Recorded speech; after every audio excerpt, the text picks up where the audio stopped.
ಶ್ರೀಮದ್ ಭಾಗವತಂ ಮೊದಲನೇ ಸ್ಕಂದ 3ನೇ ಅಧ್ಯಾಯ 22ನೇ ಶ್ಲೋಕ. ನರಾದೇವತ್ವಂ ಆಪನ್ನ ಸುರಾ ಕಾರ್ಯ ಚಿಕೀರ್ಷಯ ಸಮುದ್ರ ನಿಗ್ರಹಾದೀನಿ ಚಕ್ರೇ ವೀರ್ಯಾಣಿ ಅತಾಪರಂ.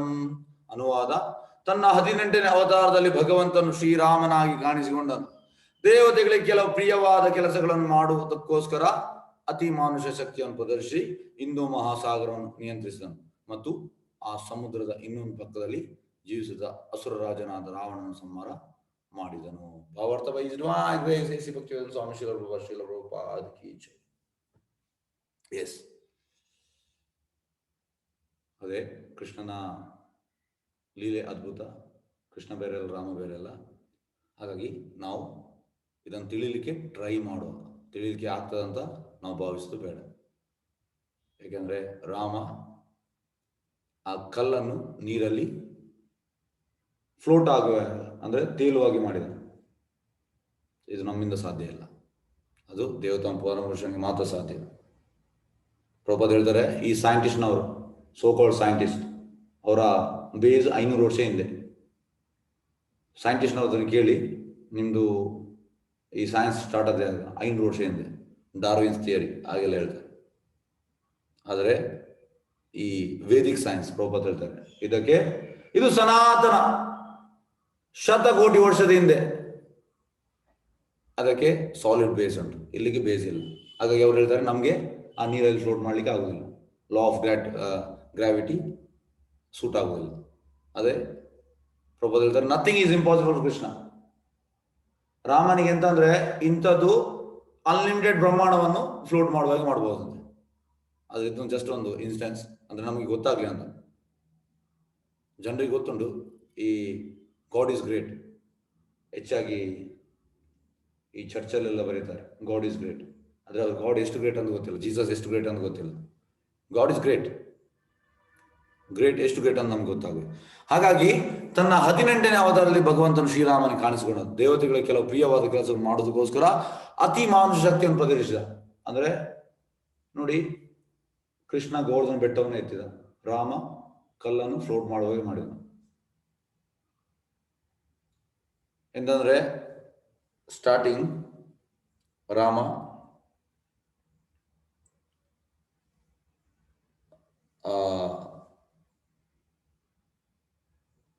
ಆ ನೀರು ಇದು ಮಾಡುವಾಗ ನೀರು ಬಿಡ್ಲಿಲ್ಲ ಅಂತ ಇನಿಷಿಯಲ್, ಅಂದ್ರೆ ಪರ್ಸನಿಫೈಡ್ ಆ ದೇವತೆ ಬಿಡ್ಲಿಲ್ಲ.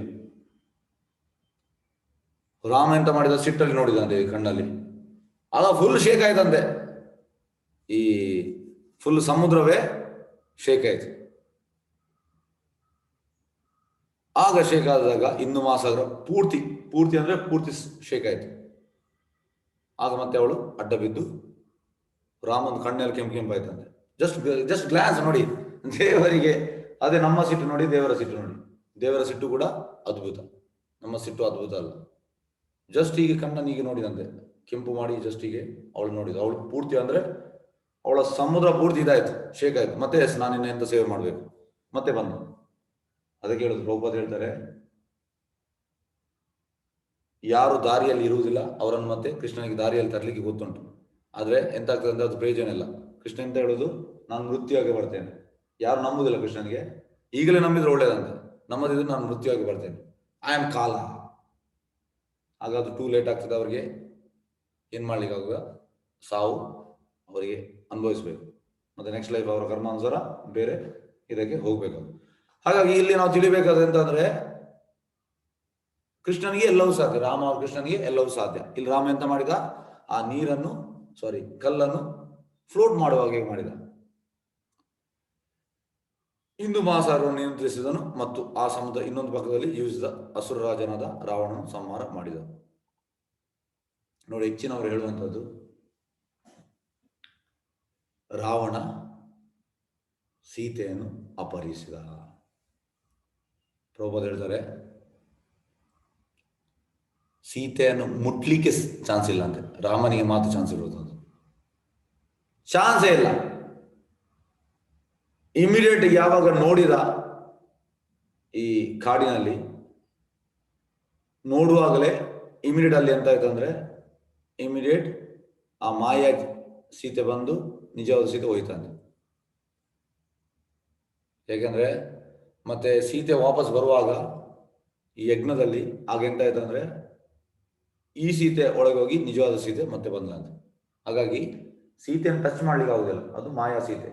ಮಾಯಾ ಸೀತೆ ಅಂದ್ರೆ ದೇವಿ, ಅವನ ಅಲ್ಲಿ ಇದ್ದದ್ದು ದೇವಿ, ಸೀತೆ ಅಲ್ಲ. ಯಾಕೆಂದ್ರೆ ಸೀತೆ ಎಕ್ಸ್ಪಾನ್ಷನ್ ದೇವಿ. ಜನರಿಗೆ ಇದು ಗೊತ್ತಿಲ್ಲ. ಜನರು ಟೋಟಲಿ ಸೀತೆಯನ್ನು ರಾವಣ ಕೊಂಡೋದ. ಯಾಕೆಂದ್ರೆ ಅವ ಕೂಡ ಅಸುರ, ಅವನಿಗೆ ಅದು ಇಷ್ಟ, ಸೀತೆಯನ್ನು ಕೊಂಡೋದು ಅದು ಕೇಳಲಿಕ್ಕೆ ಇಷ್ಟ. ಅದೇ ಶುದ್ಧ ಭಕ್ತರಿಗೆ ಗೊತ್ತುಂಟು, ಸೀತೆಯನ್ನು ಅವರಿಗೆ ಸಿಟ್ಟು ಬರ್ತದೆ ಶುದ್ಧ ಭಕ್ತರಿಗೆ, ಬೇಜಾರು ಕೂಡ ಆಗ್ತದೆ. ಆದ್ರೆ ಅವರಿಗೆ ಗೊತ್ತುಂಟು, ಯಾಕಂದ್ರೆ ಇದೊಂದು ಇನ್ಸಿಡೆನ್ಸ್ ಅಲ್ಲಿ ಚಂದ್ರಮಾವ ಹೇಳ್ತಾರೆ, ಒಬ್ಬ ಭಕ್ತ ತುಂಬಾ ಬೇಜಾರಲ್ಲಿ ಇರ್ತಾನೆ. ಈ ನವದಿ ಪರಿಕ್ರಮದಲ್ಲಿ ಅದು ಬರ್ತದೆ ಇನ್ಸಿಡೆನ್ಸ್. ಆಗ ಬೇಜಾರಲ್ಲಿರುವಾಗ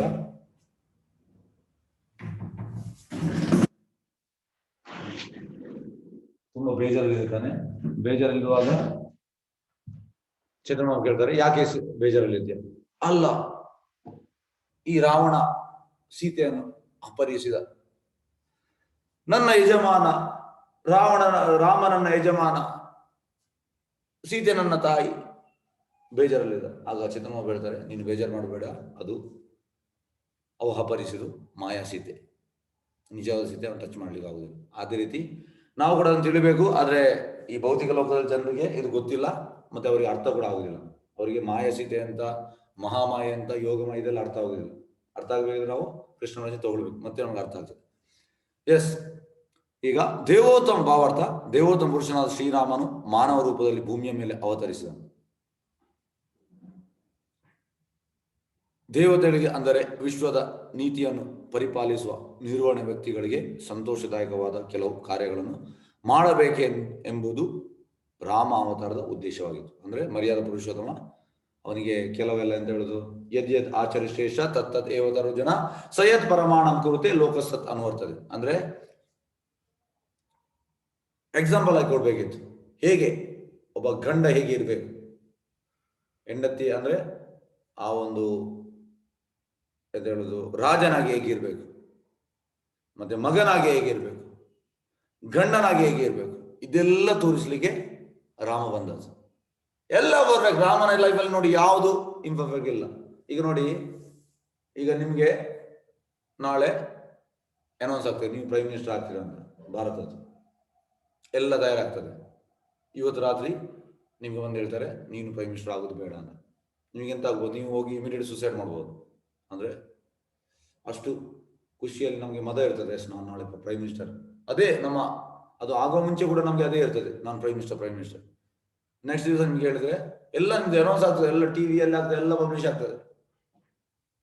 ಮರು ದಿವಸ ಎಸ್ ನೀನು ಪ್ರೈಮ್ ಮಿನಿಸ್ಟರ್ ಅಲ್ಲ ಅಂತ ಹೇಳುವಾಗ ನೀನು ಕಾಡಿಗೆ ಹೋಗ್ಬೇಕು ಅಂತ ಹೇಳಿದ್ರೆ ನೀವು ಎಂತ ಮಾಡಿದ್ರಿ, ನೀವು ಇಮಿಡಿಯೇಟ್ ಆ ರಾತ್ರಿಯೇ ಎಂತ ಟ್ಯಾಬ್ಲೆಟ್ ತಗೊಂಡು ಸುಸೈಡ್ ಮಾಡೋದು. ಇದು ನಮ್ಮ ಕಂಡೀಷನ್. ಹಾಗಾಗಿ ರಾಮನಿಂದ ರಾಮನಿಗೆ ನೋಡಿ ದಶರಥ ಹೇಳಿದ, ನೀನು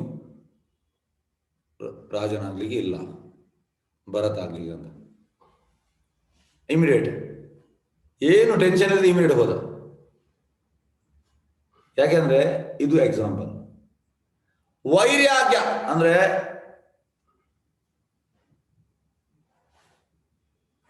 ವೈರಾಗ್ಯದು ನಾವು ಎಂತ ಹೇಳುದು, ವೈರಾಗ್ಯ ಹೇಗೆ ಅಂತ ತೋರಿಸಿದರು ಯಾರು, ರಾಮ. ಆದ್ರೆ ನಮಗೆ ವೈರಾಗ್ಯ ಬರುವುದಿಲ್ಲ. ನಮಗೆ ವೈರಾಗ್ಯ ಬರಬೇಕು. ವೈರಾಗ್ಯ ಬಂದ್ರೆ ನಾವು ಭಕ್ತಿಯಲ್ಲಿ ಪ್ರೋಗ್ರೆಸ್ ಆಗ್ಬೋದು. ಈಗ ಈ ವೈರಾಗ್ಯದ ಒಂದು ಶ್ಲೋಕ ಹೇಳ್ತೇನೆ. ಚೈತನ್ಯ ಮಹಾಪ್ರಭು, ನಮ್ಮ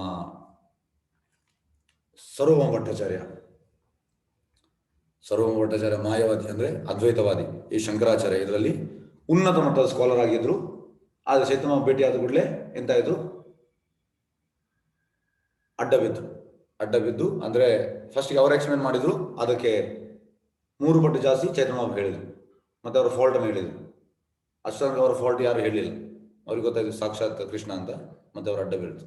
ಮತ್ತೆ ಅವರು ತುಂಬ 100ಕ್ಕಿಂತ ಜಾಸ್ತಿ ಕಂಪೋಸ್ ಮಾಡಿದ್ರು ಇವರನ್ನು ಗುಣಗಾನ ಮಾಡಿ.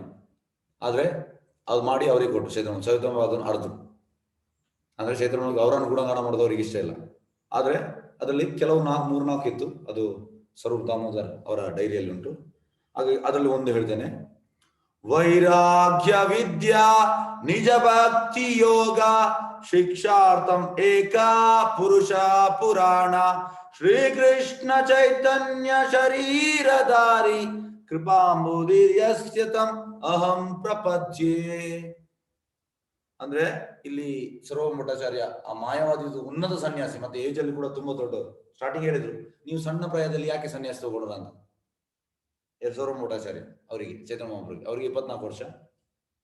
ಆಗ ಚೈತನ್ಯ ಮಾತಾಡಲಿಲ್ಲ. ಮತ್ತೆ ಅವರು ಎಕ್ಸ್ಪ್ಲೇನ್ ಮಾಡಿದ್ರು, ಈ ಆತ್ಮರಾಮ ಅದರ ಬಗ್ಗೆ ಕೂಡ ಎಕ್ಸ್ಪ್ಲೇನ್ ಮಾಡಿದ್ರು.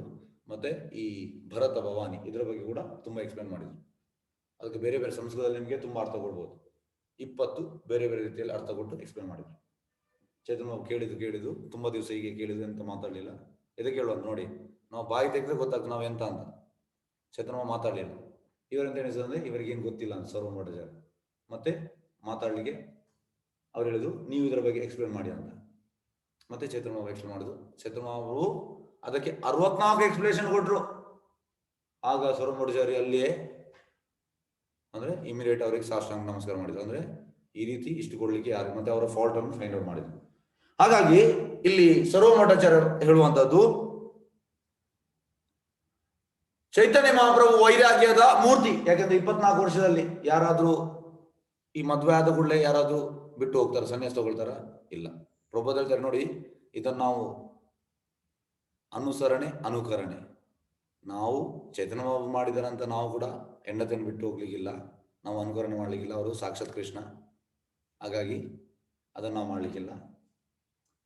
ವೈರಾಗ್ಯದ ಮೂರ್ತಿ ಅದು ತೋರಿಸ್ಲಿಕ್ಕೋಸ್ಕರ ಚೈತನ್ಯ ಮಹಾಪ್ರಭು ಎಂತ ಮಾಡಿದ್ರು ಅಂದ್ರೆ ಬಿಟ್ರು, ಸನ್ಯಾಸ ತಗೊಂಡ್ರು. ಮತ್ತೆ ಈ ಭಕ್ತಿಯನ್ನು ಹೇಳಲಿಕ್ಕೆ ಜನರಿಗೆ, ಮತ್ತೆ ಹೇಗೆ ವೈರಾಗ್ಯದಿಂದ ನಾವು ಹೇಗೆ ಕೃಷ್ಣನ ಪಡೆಯುವುದು ಇದನ್ನು ತೋರಿಸಲಿಕ್ಕೆ ಅವರು ಕೊಟ್ಟರು. ಅದೇ ರೀತಿಯಲ್ಲಿ ರಾಮ ಕೂಡ ತಂದೆ ಹೇಳಿದ್ರು ಹೋಗುವಂತ, ಇಮಿಡಿಯೇಟ್ ಹೋದ್ರು. ಇದು ವೈರಾಗ್ಯ. ನಮ್ಗಾಗ್ತದೆ ಇದು? ನಮ್ಗೆ ಆಗುದಿಲ್ಲ, ನಮಗೆ ಖಂಡಿತ ಆಗ್ಲಿಕ್ಕಿಲ್ಲ ಈ ರೀತಿ. ಯಾಕೆಂದ್ರೆ ಅದು ಒಂದು ದಿವಸದ ವೈರಾಗ್ಯ ಬರುವುದಲ್ಲ. ಈಗ ನೋಡಿ, ನಮ್ಗೆ ಎಷ್ಟೋ ಇಂದ್ರಸುಖವನ್ನು ಬಿಡ್ಲಿಕ್ಕೆ ಆಗುದಿಲ್ಲ, ಎಷ್ಟೋ ವಿಷಯ ಉಂಟು. ನಮ್ಗೆ ಪ್ರಜಲ್ಪ ಬಿಡ್ಲಿಕ್ಕೆ ಆಗುದಿಲ್ಲ, ಬೇಡದು ಮಾತಾಡೋದು. ಇದೆಲ್ಲ ಹಂತ ಒಂದೊಂದು ನಮ್ಮನ್ನು ಟೆಸ್ಟಿಂಗ್. ನಮ್ದು ಇಂದ್ರಸುಖ ನಾವು ಎಷ್ಟು ಕಡಿಮೆ ಮಾಡ್ತೇವೆ, ಪ್ರಜಲ್ಪ ಯಾವಾಗ ನಾವು ಇದು ಮಾಡ್ತೇವೆ, ಇದೆಲ್ಲ ನಾವು ಈಗ ಅತ್ಯಾರ ಪ್ರಯಾಶ ಪ್ರಜಲ್ಪ ನಿಯಮಾಗ್ರ ಜನಸಂಘರ್ಷ ಲೌಲ್ಯಾಂಶ ಷಡ್ಬೀರ್ ಭಕ್ತಿ ವಿನಶ್ಯತಿ. ನಮ್ಮ ಭಕ್ತಿ ಮೇಲೆ ಹೋಗುದಿಲ್ಲ, ವಿನಶ್ಯತಿ. ಭಕ್ತಿ ಮೇಲೆ ಹೋಗುದು ಹೇಗೆ? ಉತ್ಸಾಹ ನಿಶ್ಚಯ ಧೈರ್ಯ ತತ್ ಕರ್ಮ ಪ್ರವರ್ತನ ಸಂಗತ್ಯಾಗ ಸತೋವೃತ್ತಿ ಷಡ್ಬೀರ್ ಭಕ್ತಿ ಪ್ರಸಿದ್ಧತೆ. ಉತ್ಸಾಹದಿಂದ ಇರಬೇಕು ಭಕ್ತಿಯಲ್ಲಿ. ಎಸ್, ಭಾಗವತನ ಕ್ಲಾಸ್ಗೆ ಬರ್ತೇನೆ ನಾನು, ಈ ಸಂಡೇ ಕ್ಲಾಸ್ ಚೈತನ್ಯ ಈ ಪರಿಕ್ರಮ ಕ್ಲಾಸ್ಗೆ ಬರ್ತೇನೆ, ಇದಕ್ಕೆ ನಮ್ಗೆ ಉತ್ಸಾಹದಲ್ಲಿ ಇರ್ಬೇಕು. ಒಂದ್ ದಿವಸ ಕೇಳುವ ಇನ್ನೊಂದು ಕೇಳುವ ಹಾಗೆಲ್ಲ. ನಾವು ಎಂತ ಹೇಳುದು, ಕೃಷ್ಣ ಪ್ರಜ್ಞೆ ನಾವು ಉತ್ಸಾಹ ಇರ್ಬೇಕು. ಮತ್ತೆ ಪ್ರಜಲ್ಪ ಮಾತಾಡಬಾರ್ದು. ಪ್ರಜಲ್ಪ ಅಂದ್ರೆ ಗ್ರಾಮ್ಯ ಕಥಾನ ಕೈಬೇ, ಗ್ರಾಮ್ಯ ಕಥಾನ ಸುನಿಬೇ. ಚೈತನ್ಯ ಹೇಳುವಂತ ಗ್ರಾಮ್ಯ ಕಥಾ ಅಂದ್ರೆ ಯಾವುದೆಲ್ಲ ಕೃಷ್ಣನಿಗೆ ಇಲ್ಲ ವಿಷಯ ಅದೆಲ್ಲ ಗ್ರಾಮ್ಯ ಕಥಾ. ಈಗ ಇದು ಫಿಲ್ಮ್ ಇದು, ಮತ್ತೆ ಕ್ರಿಕೆಟ್ ಇದು, ಮತ್ತೆ ಪೊಲಿಟಿಕ್ಸ್ ಇದು, ಮತ್ತೆ ನಿನ್ನ ಮನೇಲಿ ಎಂತ ಆಯ್ತು, ನನ್ನ ಮನೆ, ಇದೆಲ್ಲ ಗ್ರಾಮ್ಯ ಕಥಾ. ಚೈತನ್ಯ ಹೇಳ್ತಾರೆ ಗ್ರಾಮ್ಯ ಕಥಾನ ಕೈಬೇ, ಗ್ರಾಮ್ಯ ಕಥಾನ ಶುನಿಬೇ. ಅದನ್ನು ಹೇಳಬಾರ್ದು, ಕೇಳಬಾರ್ದು. ಇದು ವೈರಾಗ್ಯ. ಇದೆಲ್ಲ ವೈರಾಗ್ಯ. ಹೇಗಾದ್ರೆ ರಾಮ ಒಂದು ದಿವಸದಲ್ಲಿ ವೈರಾಗ್ಯ ಬರುವುದಿಲ್ಲ, ಅದು ನಾವು ಕಲ್ಟಿವೇಟ್ ಮಾಡ್ಬೇಕು, ಬರ್ಬೇಕು ನಮ್ಮ ಜೀವನದಲ್ಲಿ ವೈರಾಗ್ಯ. ದೇವತೆಗಳಂದ್ರೆ ವಿಶ್ವದ ನೀತಿಯನ್ನು ಪರಿಪಾಲಿಸುವ ನಿರ್ವಾಹಕ ವ್ಯಕ್ತಿಗಳಿಗೆ ಸಂತೋಷದಾಯಕ ಕೆಲವು ಕಾರ್ಯಗಳು ಮಾಡಬೇಕೆಂದು ರಾಮ ಅವತಾರದ ಉದ್ದೇಶ. ಕೆಲವು ಸಾರಿ ರಾವಣ, ಹಿರಣ್ಯಕಶಿಪು ಮೊದಲಾದ ಮಹಾರಾಕ್ಷಸರು ಮತ್ತು ನಾಸ್ತಿಕರು ಐಕ ನಾಗರಿಕತೆ ಅಭಿವೃದ್ಧಿಯಿಂದಾಗಿ ತುಂಬಾ ಪ್ರಸಿದ್ಧಿ ಪಡೆಯುತ್ತಾರೆ. ನೋಡಿ, ಪ್ರಭುಪಾದ ಇದು ಡೈರೆಕ್ಟ್ ಟಾಂಟ್. ಯಾರಿಗೆ ಟಾಂಟ್ ಇದು? ಯಾಕಂದ್ರೆ ಪ್ರಭುಪಾದ ಹೇಳ್ತಾರೆ, ಈ ತ್ರೇತಯುಗದಲ್ಲಿ ಒಂದು ರಾವಣ ಇದ್ದ, ಈಗ ಎಲ್ಲ ಮನೆಯಲ್ಲಿ ರಾವಣ ಇದ್ದಾರೆ. ರಾವಣ ಅಂದ್ರೆ ಎಲ್ಲರೂ ಅಸೂಯೆ ಕೃಷ್ಣನ ಮೇಲೆ. ನೋಡಿ, ಒಬ್ಬ ಕೃಷ್ಣ ಪ್ರಜ್ಞೆ ತಗೊಳ್ಳುದು ಯಾಕೆ ತಗೊಳ್ಳುದಿಲ್ಲ? ಸಿಂಪಲ್, ಅವನಿಗೆ ಅಸೂಯೆ ಇದ್ರೆ ತಗೊಳ್ತಾನೆ. ಕೃಷ್ಣನ ಮೇಲೆ ಅಸೂಯೆ, ಪ್ರಭುಪಾದ ಹೇಳ್ತಾರೆ. ಹಾಗಾಗಿ ಎಲ್ಲರೂ ಪ್ರಭುಪಾದ ಹೇಳ್ತಾರೆ all rogues thieves rascals, Prabhupada ಹೇಳ್ತಾರೆ all are godless civilization enemies of God, Prabhupada ಹೇಳುವಂಥದ್ದು. ಅಂದ್ರೆ ಕೃಷ್ಣನ ಮೇಲೆ ಇಲ್ಲ ಆ ಎಂತ ಹೇಳುದು ನಿಜವಾದ ಪ್ರೀತಿ. ಜೀವೇರ ಸ್ವರೂಪ ನಿತ್ಯ ಕೃಷ್ಣದಾಸ್, ನಾವು ಕೃಷ್ಣನ ನಿತ್ಯ ಸೇವಕರು, ಆ ಪ್ರೀತಿ ಇಲ್ಲ ನಮಗೆ. ಹಾಗಾಗಿ ಇಲ್ಲಿ ನೋಡಿ ಪ್ರಭುಪಾದ ಹೇಳುವಂಥದ್ದು, ಕೆಲವು ಸಾರಿ ರಾವಣ, ಹಿರಣ್ಯಕಶಿಪು ಮೊದಲಾದ ಮಹಾರಾಕ್ಷಸರು ಮತ್ತು ನಾಸ್ತಿಕರು ಐಹಿಕ ನಾಗರಿಕದ ಅಭಿವೃದ್ಧಿ ತುಂಬಾ ಪ್ರಸಿದ್ಧಿ ಪಡೆಯುತ್ತಾರೆ. ಎಂತ ಖುಷಿ ಐಕದಲ್ಲಿ ನಾನು ಹಾಗೆ ಹೀಗೆ ಅಂತ ಕಟ್ಔಟ್ ಬೀಳುದೇನ, ಮತ್ತೆ ನ್ಯೂಸ್ ಅಲ್ಲಿ ಬರುವುದೇನ, ಅದೇನು ಪ್ರಯೋಜನ ಇಲ್ಲ. ಪ್ರಭುಪಾದ ಅಂತ ದೊಡ್ಡ ದೊಡ್ಡ ರಾವಣ, ಹಿರಣ್ಯಕಶಿಪು ಸತ್ತಿದ್ದಾರೆ. ಈ ನೀನೇನು ಅಲ್ಲ, ನೀನ್ ಕೃಷ್ಣನ್ಗೆ ಶರಣಾಗತನಾಗು, ನೀನ್ ಏನು ಅಲ್ಲ. ಪ್ರಭುಪಾದ ಹೇಳ್ತಾರೆ ನಥಿಂಗ್, ಪ್ರಭುಪಾದ ಹೇಳ್ತಾರೆ ಯು ಆರ್ ನಥಿಂಗ್. 3 ಸತಿ ಹೇಳ್ತಾರೆ ಪ್ರಭುಪಾದ. ಅಂದ್ರೆ ಒಂದು ಸತಿ ಹೇಳಿದ್ರೆ ಅದು ಇಂಪಾರ್ಟೆಂಟ್, ಪ್ರಭುಪಾದ 3 ಸತಿ ಹೇಳಿದ್ದಾರೆ you are nothing, you are nothing, you are nothing ಅಂತ. ಇನ್ಸಿಗ್ನಿಫಿಕೆಂಟ್, ಕೃಷ್ಣ ಎಂದು ಏನು ಅಲ್ಲ. ಈ ಅಭಿವೃದ್ಧಿಯು ಭೌತಿಕ ವಿಜ್ಞಾನ ಮತ್ತಿತರ ಕಾರ್ಯಗಳಿಂದ ಉಂಟಾಗುತ್ತದೆ. ಇದೆಲ್ಲ ಕಾರಣ ಅಂತ ಈ ಸೋಕಾಲ್ಡ್ ಸೈನ್ಸ್. ನೋಡಿ, ನನಗೆ ಒಂದು ಸಣ್ಣ ಒಂದು ಉದಾಹರಣೆ ಕೊಡ್ತೇನೆ. 2015ರಲ್ಲಿ ಇಲ್ಲಿ ಒಂದು ಗರುಡಿ ಅಂತ ಒಂದು ಟೆಂಪಲ್ ಉಂಟು, ಅದು ಭೂತಾರಾಧನೆ. ಅಲ್ಲಿ ಗರುಡಿ ಟೆಂಪಲ್ ಹತ್ರ ಡಿಸೆಂಬರ್ ಎಂಡಿಗೆ ಅಲ್ಲಿ ಒಂದು ಜಾತ್ರೆ ಆಗ್ತದೆ. ಹಾಗೆ ನಾವು ಗಾಡಿ ಇಟ್ಟಿದ್ದೇವೆ, ತುಂಬಾ ಜನ ಬರ್ತಾರೆ. ಹಾಗಾಗಿ ಡಿಸ್ಟ್ರಿಬ್ಯೂಷನ್ ಮಾಡುವಂತ ಹೋದೆವು. ರಾತ್ರಿ ಹೊತ್ತು ಅದು ಆಗೋದು ಸಂಜೆ 7 ಗಂಟೆಯಿಂದ ಬೆಳಿಗ್ಗೆ 7 ಗಂಟೆ ತನಕ. ನಾವು ಬೆಳಿಗ್ಗೆ 7 ಗಂಟೆಗಿಲ್ಲ, ನಾವು ಸಂಜೆ ಒಂದು 6 ಗಂಟೆಯಿಂದ 10 ಗಂಟೆ ತನಕ. ಮತ್ತೆ ನಾವು ಬಂದು ಮಲಗ್ತೇವೆ. ಹಾಗೆ ನನ್ನೊಬ್ಬ ಕಾಲೇಜ್ ಜೂನಿಯರ್ ಸಿಕ್ಕಿದ. ನಾನು ಪುಸ್ತಕ ತೆಗು ಅಂತ ಹೇಳಿದೆ. ಅವ ಹೇಳ್ತಾನೆ ಇದು ಪ್ರಯೋಜನ ಇಲ್ಲ ನಿಮ್ದು. ನಾನು ಹೇಳಿದೆ ಯಾಕೆ ಪ್ರಯೋಜನ ಇಲ್ಲ? ಅಲ್ಲ, ನಮ್ದು ಸೈನ್ಸ್ ಮೈನ್. ನಮ್ಮ ಸೈನ್ಸ್ ಅಲ್ಲಿ ನೋಡಿ, ಈಗ ನಮ್ದೆಲ್ಲ ಮೊಬೈಲ್ ಉಂಟು, ಎಲ್ಲ ಮಾಡರ್ನ್ ಟೆಕ್ನಾಲಜಿ. ನಾನು ಹೇಳಿದೆ ಅವನಿಗೆ, ನಿಮ್ಮ ಸೈನ್ಸ್ ಪ್ರಕಾರ 120 ವರ್ಷ ಹಿಂದೆ ಜನರೇಟರ್ ದೊಡ್ಡದು ಅಂತ ಹೇಳಿದ್ರಿ, 70 ವರ್ಷ ಹಿಂದೆ ಮೋಟಾರ್ ಕಾರ್ ದೊಡ್ಡದು ಅಂತ ಹೇಳಿದ್ರಿ, 30 ವರ್ಷ ಹಿಂದೆ ಕಂಪ್ಯೂಟರ್ ದೊಡ್ಡದು ಅಂತ ಹೇಳಿದ್ರಿ, 20 ವರ್ಷ ಹಿಂದೆ ಈ ಮೊಬೈಲ್ ದೊಡ್ಡದು ಅಂತ ಹೇಳಿದ್ರಿ. ಈಗ ಇನ್ನೊಂದು ಬಂದಿದೆ, ನಿಮ್ದು ಇದು ಚೇಂಜ್ ಆಗ್ತಾ ಇರ್ತದೆ. ಆದರೆ ವೇದಿಕ್ ಸೈನ್ಸ್ ಚೇಂಜ್ ಆಗುದಿಲ್ಲ. ವೇದಿಕ್ ಸೈನ್ಸ್ ಅಂದ್ರೆ ಈ ಡಿಸೆಂಡಿಂಗ್ ಪ್ರೋಸೆಸ್, ಈ so-called modern science ascending process. ಅಂದ್ರೆ ಇವತ್ತು ಎಂತ ಹೇಳಿದ ಇನ್ನೊಬ್ಬನ ಬೇರೆ ಹೇಳುದು, ಒಬ್ಬ ಸೈಂಟಿಸ್ಟ್ಗೆ ಇನ್ನೊಬ್ಬ ತಿರುಗಿ ಹೇಳುವಂಥದ್ದು, ಅವ ಬೋಗಸ್ ಅಂತ ಹೇಳುವಂಥದ್ದು. ಅವ ಕೂಡ ಬೋಗಸ್. ಇನ್ನೊಬ್ಬನಿಗೆ ಹೇಳ್ತಾನೆ ಅವ ಬೋಗಸ್ ಅಂತ, ಇಂದಿನ ಸೈಂಟಿಸ್ಟ್ ಬೋಗಸ್, ಈಗ ನಾನು ಕರೆಕ್ಟ್. ಆದ್ರೆ ಶಾಸ್ತ್ರದಲ್ಲಿ ಹಾಗೆ ಅಲ್ಲ. ಈ ಆಚಾರ್ಯರು ವೇದವ್ಯಾಸರು ಪರ್ಫೆಕ್ಟ್, ನಾನು ಪರ್ಫೆಕ್ಟ್ ಅಲ್ಲ, ವೇದವ್ಯಾಸರು ಪರ್ಫೆಕ್ಟ್, ಪ್ರಭುಪಾದ ಹೇಳುವಂಥದ್ದು. ರೂಪ ಗೋಸ್ವಾಮಿ ಪರ್ಫೆಕ್ಟ್. ಶಾಸ್ತ್ರದಲ್ಲಿ ಯಾರು ಹಿಂದೆ ಎಂತ ಹೇಳಿದಾರೆ ಆಚಾರ್ಯರು ಅದು ಪರ್ಫೆಕ್ಟ್, ನಾರದ ಮುನಿ ಪರ್ಫೆಕ್ಟ್, ಬ್ರಹ್ಮ ಪರ್ಫೆಕ್ಟ್. ಇದಕ್ಕೆ ಹೇಳುವುದು ಶಾಸ್ತ್ರ. ಆದ್ರೆ ಈ ಸೈನ್ಸ್ ನೋಡಿ ಇಲ್ಲಿ ಹೇಳುವಂಥದ್ದು, ಈ ಅಭಿವೃದ್ಧಿ ಭೌತಿಕ ವಿಜ್ಞಾನ ಮತ್ತಿತರ ಕಾರ್ಯಗಳು ಉಂಟಾಗ್ತದೆ. ಈ ಭೌತಿಕ ವಿಜ್ಞಾನದಿಂದಲೇ ಆಗುವಂಥದ್ದೆಲ್ಲ. ಈ ಕಾರ್ಯಗಳು ಭಗವಂತನ ಸ್ಥಾಪಿತ ವ್ಯವಸ್ಥೆಗಳನ್ನು ಪ್ರಶ್ನಿಸುವಂತಿರುತ್ತದೆ. ಎಲ್ಲರೂ ಪ್ರಶ್ನೆ ಮಾಡುವಂತಹದ್ದು ಭಗವಂತನ ಇದಕ್ಕೆ.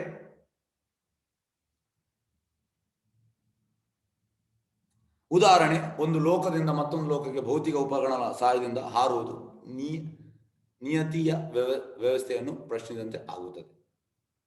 ಪ್ರತಿಯೊಂದು ನಿಯಮಗಳು ಬೇರೆ ಬೇರೆ. ಇದಕ್ಕೆ ಉದಾಹರಣೆ, ಈ 70s ಅಲ್ಲಿ ಅಮೆರಿಕದಲ್ಲಿ ಅವರು ತುಂಬಾ ಖುಷಿಯಲ್ಲಿದ್ದರು. ನಾವು ಈ ಚಂದ್ರಲೋಕಕ್ಕೆ ಹೋದೆವು, ಭಾರಿ ಖುಷಿ.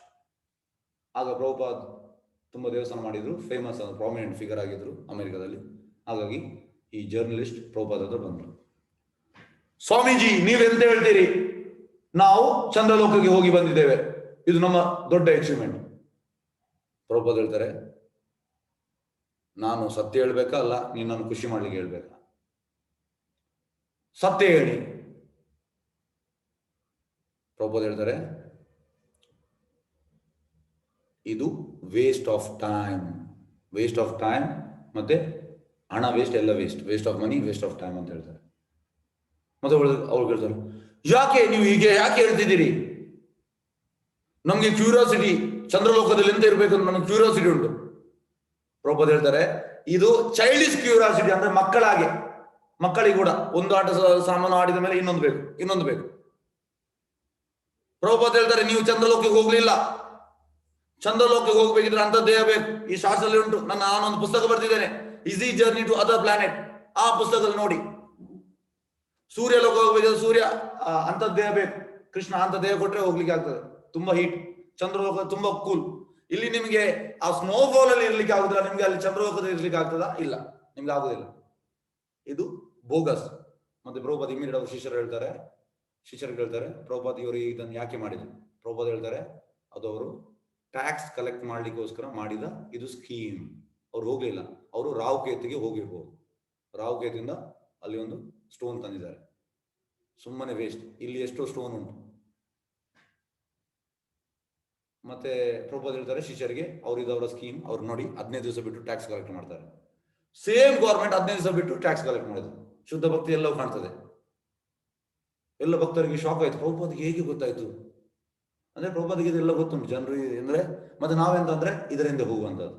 ಎಲ್ಲಿ ಸತ್ಯ ಉಂಟು ಅದು ಬೇಡ ನಮ್ಗೆ. ಇದು ಚಂದ್ರ ಹೋದೆ, ನಾನು ಸೂರ್ಯ ಲೋಕಕ್ಕೆ ಹೋದೆ, ಹೋಗಿ ಎಂತ ಮಾಡಿದೆ? ಜನ್ಮ ಮೃತ್ಯು ಜರವಾಗಿ ನಿಲ್ಲಿಸಕ್ಕೆ ಆಯ್ತಾ? ಇಲ್ಲ. ಹಾಗೆ ಪ್ರಭುಪಾದ ಹೇಳ್ತಾರೆ, ಒಂದು ಲೋಕದಿಂದ ಮತ್ತೊಂದು ಲೋಕಕ್ಕೆ ಭೌತಿಕ ಉಪಕರಣಗಳ ಸಹಾಯದಿಂದ ಹಾರುವುದು ನಿಯತಿಯ ವ್ಯವಸ್ಥೆಯನ್ನು ಪ್ರಶ್ನಿಸಿದ ಆಗುತ್ತದೆ. ಪ್ರತಿಯೊಂದು ಲೋಕದ ನಿಯಮ ಬೇರೆ ಬೇರೆ. ಚಂದ್ರ ಲೋಕದ ನಿಯಮ ಬೇರೆ, ಸೂರ್ಯ ಲೋಕದ ನಿಯಮ ಬೇರೆ. ಆದ್ರೆ ಈ ಮೂರ್ಖರಿಗೆ ಗೊತ್ತಿಲ್ಲ. ಭಗವಾನ್ ನಿಯಮಗಳಾದ ಶಾಸಕಗಳ ಪ್ರಕಾರ ಆಯಾ ಲೋಕಗಳಲ್ಲಿ ಬೇರೆ ಬೇರೆ ವರ್ಗದ ಜೀವಿಗಳು ನಿರ್ದಿಷ್ಟ ಬೇರೆ ಬೇರೆ ಉದ್ದೇಶಗಳಾಗಿ ಜೀವಿಸುತ್ತಾರೆ. ಧರ್ಮಂತು ಸಾಕ್ಷಾತ್ ಭಗವತ್ ಪ್ರಣೀತಂ. ನಿಜವಾದ ಧರ್ಮ ಎಂತ ಅಂದ್ರೆ ಆ ದೇವರು ಕೊಟ್ಟ ರೂಲ್ಸ್ ಅನ್ನು ಫಾಲೋ ಮಾಡುವಂಥದ್ದು. ಈಗ ಹೇಗಂದ್ರೆ ಭಾರತದಲ್ಲಿ ನಮ್ಮ ಸಂವಿಧಾನ ಒಂದು ರೂಲ್ಸ್ ಕೊಟ್ಟಿದೆ. ಆ ರೂಲ್ಸ್ ಅಲ್ಲಿ ನಾವು ಪ್ರೈಮ್ ಮಿನಿಸ್ಟರ್ಗೆ ಅವರನ್ನು ನಿಂದಿಸುವಾಗಿಲ್ಲ, ಪ್ರೆಸಿಡೆಂಟ್ಗೆ ನಿಂದಿಸುವಾಗಿಲ್ಲ, ಚೀಫ್ ಮಿನಿಸ್ಟರ್ಗೆ ನಿಂದಿಸುವಾಗಿಲ್ಲ, ಗವರ್ನರ್ಗೆ ನಿಂದಿಸುವಾಗಿಲ್ಲ. ಒಂದು ವೇಳೆ ಮಾಡಿದ್ರೆ ನಮ್ಮನ್ನು ಇಮಿಡಿಯೇಟ್ ಜೈಲಿಗೆ ಹಾಕ್ತಾರೆ. ಆದ್ರೆ ಕಲಿಯುಗದಲ್ಲಿ ಎಲ್ಲರೂ ಕೃಷ್ಣ ನಿಂದಿಸುವಂತದ್ದು, ಎಲ್ಲರೂ ಪ್ರಭಾತ ಹೇಳ್ತಾರೆ, ಎಲ್ಲರೂ ಜೈಲಲ್ಲಿ ಇರ್ಬೇಕು. ನಿಜವಾದ ರೂಲ್ಸ್ ಅಂದ್ರೆ ಅದು. ಆದ್ರೆ ಇದು ನೋಡಿ, ಈಗ ಅದು ಸಮಾಜ ಹಾಗೆ ಆಗಿದೆ, ಏನ್ ಮಾಡ್ಲಿಕ್ಕೆ ಆಗುದಿಲ್ಲ. ಗಾಡ್ಲೆಸ್ ಸಿವಿಲೈಸೇಷನ್. ಹಾಗಾಗಿ ಭಗವನ್ ನಿಯಮಗಳಾದ ಶಾಸ್ತ್ರಗಳ ಪ್ರಕಾರ ಆಯಾ ಲೋಕಗಳಲ್ಲಿ ಬೇರೆ ಬೇರೆ ವರ್ಗದ ಜೀವಿಗಳು ನಿರ್ದಿಷ್ಟವಾದ ಬೇರೆ ಬೇರೆ ಉದ್ದೇಶಗಳಾಗಿ ಜೀವಿಸ್ತಾರೆ. ಚಂದ್ರಲೋಕದಲ್ಲಿ ನಿಮ್ಗೆ ಅಂಥದ್ದೇ ದೇಹ ಸಿಕ್ಕಿದ್ರೆ ನಿಮ್ಗೆ ನೀವು ಹೋಗ್ಬೋದು ಚಂದ್ರಲೋಕದಲ್ಲಿ. ಸೂರ್ಯಲೋಕದಲ್ಲಿ ನಿಮ್ಗೆ ಅಂಥ ದೇಹ ಬೇಕು. ಆ ದೇಹಗಳು ನಿಮ್ಗೆ ಹೋಗ್ಲಿಕ್ಕೆ ಆಗುದಿಲ್ಲ. ಇದು ಮೂರ್ಖತನ.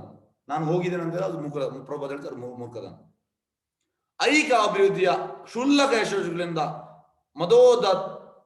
ಮದೋದತ್ತರಾದ ದೈವಹೀನ ಜನರು ಕೆಲವೊಮ್ಮೆ ಭಗವಂತನ ಅಸ್ತಿತ್ವವನ್ನು ಪ್ರಶ್ನಿಸುತ್ತಾರೆ. ನೋಡಿ, ಈ ಐಕ ಅಭಿವೃದ್ಧಿ ಅಂದ್ರೆ ಈ ಭೌತಿಕ ಲೋಕದಲ್ಲಿ ಸ್ವಲ್ಪ ಅವನಿಗೆ ಅಭಿವೃದ್ಧಿ ಆದ್ರೆ, ಯಶಸ್ಸಾದ್ರೆ ಮತ್ತೆ ದೇವರನ್ನು ಪ್ರಶ್ನಿಸ್ತಾನೆ. ನಾನು ಹೆಸರು ಹೇಳುದಿಲ್ಲ, ಒಬ್ಬ ರಾಜಕಾರಣಿ ತಮಿಳುನಾಡಲ್ಲಿ ಅವ ಹೇಳ್ತಾನೆ, ಈ ರಾಮ ಸೇತುವೆ ಇತ್ತ ಪ್ರಶ್ನಿಸುವಂಥದ್ದು. ಇಂಥದ್ದು ತುಂಬಾ ಮಂದಿ ಇದ್ದಾರೆ. ಅಂದ್ರೆ ಅವರಿಗೆ ನಾವು ಎಂತ ಅಂದ್ರೆ ನಮ್ಮ ಜನರು ಮಿಸ್ಟೇಕ್, ನಾವು ಅವರನ್ನು ಮೇಲೆ ಇಟ್ಟಿದ್ದೇವೆ, ಅದು ನಮ್ಮ ಮಿಸ್ಟೇಕ್. ಅದಕ್ಕೆ ಆಧ್ಯಾತ್ಮಿಕ ವಿದ್ಯೆ ತಗೊಂಡ್ರೆ ನಮ್ಗೆಲ್ಲವೂ ತಿಳಿತದೆ ಯಾರು ಮೇನ್ ಅಲ್ಲ ಅಂತ. ಈ ವ್ಯಕ್ತಿಗಳು ಪ್ರಶ್ನಿಸುತ್ತಾರೆ. ರಾವಣ ಅಂತವರಲ್ಲಿ ಒಬ್ಬ ಸಾಮಾನ್ಯ ಜೀವಿಗಳನ್ನು ಬೌದ್ಧಿಕ ಸಾಮಗ್ರಿಗಳ ಸಹಾಯದಿಂದ ಆ ವ್ಯಕ್ತಿಗಳ ನಿಜವಾದ ಅರ್ಹತೆಯನ್ನು ಗಮನಿಸದೆ ಇಂದ್ರಲೋಕಕ್ಕೆ ರವಾನಿಸಲು ಅವನು ಬಯಸಿದ. ಸೇಮ್ ರಾವಣ ಕೂಡ ಹೀಗೆ ಮಾಡಿದಂತೆ. ಅವನ ಸಾಮರ್ಥ್ಯ ಇಲ್ಲ, ಇಂದ್ರಲೋಕ ಹೋಗ್ಲಿಕ್ಕೆ ಬಯಸಿದ. ಇವರು ಕೂಡ ಜನರು ಈಗ ಹಾಗೆ. ಮನುಷ್ಯ ಜೀವಿಗಳು ದೇವಲೋಕವನ್ನು ಸೇರಲು ಬೇರೆ ಬೇರೆ ಪುಣ್ಯ ಕಾರ್ಯಗಳು ಮಾಡುವ ಅಗತ್ಯವಿಲ್ಲ ಎನ್ನುವಂತೆ ಸ್ವರ್ಗಕ್ಕೆ ನೇರವಾಗಿ ಸೋಪಾನ ಪಂಕ್ತಿಯನ್ನು ನಿರ್ಮಿಸಬೇಕೆಂಬ ಅವನ ಬಯಸಿದನು. ಆಕ್ಚುಲಿ ಸ್ವರ್ಗಲೋಕ ಬ್ರಹ್ಮಲೋಕಕ್ಕೆ ಹೋಗ್ಬೇಕಿದ್ರೆ ನೀವು ಸ್ವಲ್ಪ ಪುಣ್ಯ ಮಾಡಬೇಕು. ಪುಣ್ಯ ಮಾಡಿದ್ರೆ ನಿಮ್ಗೆ ಹೋಗ್ಲಿಕ್ಕೆ ಆಗುದಿಲ್ಲ. ತುಂಬಾ ಪುಣ್ಯ ಮಾಡಿದ್ರೆ ನಿಮ್ಗೆ ಹೋಗ್ಲಿಕ್ಕೆ ಆಗ್ತದೆ. ಆದ್ರೆ ಅಲ್ಲಿ ಹೋಗಿ ಕೂಡ ಪ್ರಯೋಜನ ಇಲ್ಲ. ಯಾಕಂದ್ರೆ ನಿಮ್ಮ ಪುಣ್ಯ ಮುಗಿದ ಕೂಡಲೇ ನೀವು ಮತ್ತೆ ಬರ್ಬೇಕು. ಆ ಬ್ರಹ್ಮಾಪನ ಲೋಕ ಪುನರಾವರ್ತನ ಅರ್ಜುನ. ಅಂದ್ರೆ ಪುಣ್ಯ ನಿಮ್ದು ಮುಗಿದ ಕೂಡಲೇ ನೀವು ಮತ್ತೆ ಇಲ್ಲಿ ಬರ್ಬೇಕು. ಆದ್ರೆ ಇವೆಂತ ಅಂದ್ರೆ ರಾವಣ ಎಂತ ಅಂದ್ರೆ ಯಾವುದೇ ಪುಣ್ಯ ಮಾಡದೆ ಬ್ರಹ್ಮಲೋಕ ಸ್ವರ್ಗಲೋಕ ಹೋಗ್ಬೋದು ಅಂತ ಎಣಿಸಿದ. ಮೂರ್ಖತನ ಇದು, ಟೋಟಲ್ ಫೂಲಿಶ್ನೆಸ್. ಭಗವಂತನ ಸ್ಥಾಪಿತ ನಿಯಮಗಳಿಗೆ ವಿರುದ್ಧವಾಗಿ ಬೇರೆ ಬೇರೆ ಕಾರ್ಯಗಳನ್ನು ನಡೆಸಬೇಕೆಂದು ಅವನ ಅಪೇಕ್ಷಿಸಿದನು.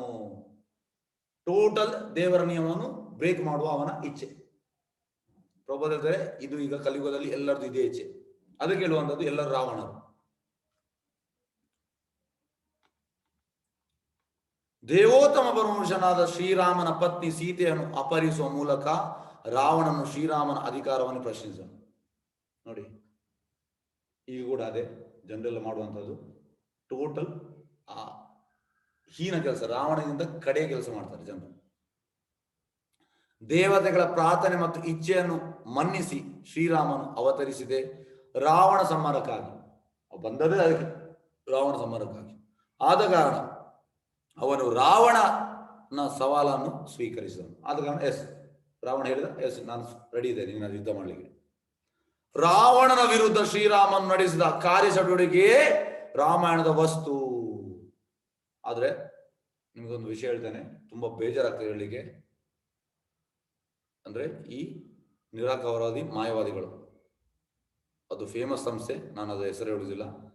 ಒಬ್ಬರು ಲಾಸ್ಟ್ ಟೈಮ್ ನನ್ನ ಹತ್ರ ಡಿಸ್ಕಸ್ ಮಾಡಿದ್ರು, ಈ ರಾಮಾಯಣ ಪುಸ್ತಕ ಓದಿ, ಈ ಅಂದ್ರೆ ಮಾಯವಾದಿಗಳು ತುಂಬಾ ಸಂಸ್ಥೆಗಳು ಉಂಟು. ತುಂಬಾ ಅಂದ್ರೆ ಈಗ ಫೇಮಸ್ ಇರುವ ಸಂಸ್ಥೆಗಳು ಎಲ್ಲ ಮಾಯವಾದಿಗಳು. ಅಲ್ಲಿಂದ ಓದಿ ಅವ್ರನ್ನ ಹತ್ರ ಹೇಳುವಂಥದ್ದು, ಸೀತೆ ನಮ್ಮಾಗೆ ಮನುಷ್ಯೇ, ಅಂದ್ರೆ ಅವಳು ನಮ್ಮಾಗೆ. ನಾ ಹೇಳಿದೆ, ನೀವು ಎಲ್ಲಿಂದ? ಅಲ್ಲ, ನಾನು ರಾಮಾಯಣ ಓದಿದ್ದೇನೆ. ನಾನು ಕೇಳಿದೆ, ಯಾರು ಇದು ಅದು ಆಥರ್ ಹೆಸರು ಹೇಳಿದ್ರು, ನಂಗೆ ಗೊತ್ತಾಯ್ತು ಅದು ಮಾಯವಾದಿ ಅಂತ. ಈ ರೀತಿ ಇದ್ದಾರೆ. ಇದು ತುಂಬಾ ಅಂದ್ರೆ ತುಂಬಾ ನೋಡಿ ಜನರನ್ನು ಎಲ್ಲಿಗೆ ತರುವಂಥದ್ದು. ಸೀತೆ ಅಲ್ಲಾದಿನ ಶಕ್ತಿ, ಅಂದ್ರೆ ರಾಮನ ಎಕ್ಸ್ಪಾನ್ಷನ್. ಸೀತೆಯನ್ನು ಮನುಷ್ಯ ಅಂತ ಹೇಳುವವರು ನೋಡಿ, ಅವನ ಲೆವೆಲ್ ಅಂತ ಇರಬೇಕು. ಮತ್ತೆ ಇಂಥವ್ರು ಬರೆಯುವಂಥದ್ದು. ಇನ್ನೊಬ್ಬ ಪೊಲಿಟಿಷಿಯನ್ ಕೂಡ ಬರೀತಾನೆ ರಾಮಾಯಣ. ಇಂಥವ್ರು ತುಂಬಾ ಮಂದಿ ಇದ್ದಾರೆ. ತುಂಬಾ ಬೋಗಸ್ ನೀವು ಪುಸ್ತಕ ಓದಿದ್ರೆ ನೀವು ಅಲ್ಲಿ ಫಿನಿಶ್ ನಿಮ್ದು. ಅಂದ್ರೆ ಪ್ರಭುಪಾದ ಹೇಳ್ತಾರೆ, ಅದು ಆಧ್ಯಾತ್ಮಿಕ ಆತ್ಮಹತ್ಯೆ, ಸ್ಪಿರಿಚುವಲ್ ಸುಸೈಡ್. ಇದಕ್ಕೆ ತುಂಬಾ ನಮಗೆ ಬೇಜಾರಾಗುವಂಥದ್ದು, ಅಂದ್ರೆ ತಪ್ಪು ರೀತಿಯಲ್ಲಿ ಗ್ರಹಿಸುವಂಥದ್ದು, ದೊಡ್ಡ ಅಪರಾಧ ಅದು. ಆದ ಕಾರಣ ಅವನು ರಾವಣನ ಸವಾಲು ಸ್ವೀಕರಿಸ. ರಾವಣನ ವಿರುದ್ಧ ಶ್ರೀರಾಮನು ನಡೆಸಿದ ಕಾರ್ಯಚಟುವಟಿಕೆಯೇ ರಾಮಾಯಣದ ವಸ್ತು. ಆಕ್ಚುಲಿ ರಾಮಾಯಣದ ವಸ್ತು ಇದು, ಆದ್ರೆ ಅಲ್ಲಿ ಇವರ ಪುಸ್ತಕದಲ್ಲಿ ಬೇರೆ ಬೇರೆ ಉಂಟು.